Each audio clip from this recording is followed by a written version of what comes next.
Good evening, I'm Heather Armstrong. And I'm Dustin Lukey. Marcus Anderson learning his fate this morning in a Monroe County court following his conviction in April.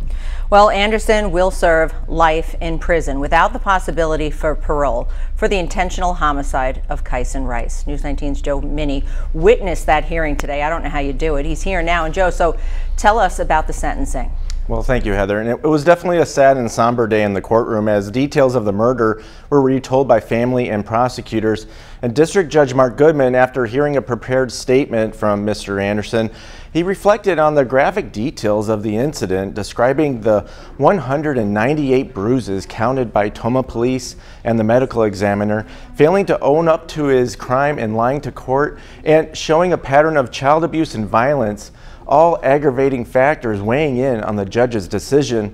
And District Attorney Kevin Croninger says those aggravating factors will likely prevent any successful appeal by Anderson.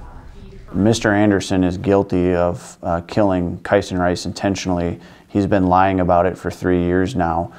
Justice has finally come to him, and I'm not worried at all about justice being undone given the facts that we have. Now, Croninger adds that the life sentence will control the sentencing for the remaining 10 counts Anderson is convicted of and will serve those consecutively after count 1. And Heather, with no possibility of parole, Croninger says those additional 36 years of confinement was essentially a message from the judge reinforcing that Anderson's actions were extreme and unthinkable acts of violence. A hard thing for anyone, much less parents of young children, to hear. Thanks, Joe.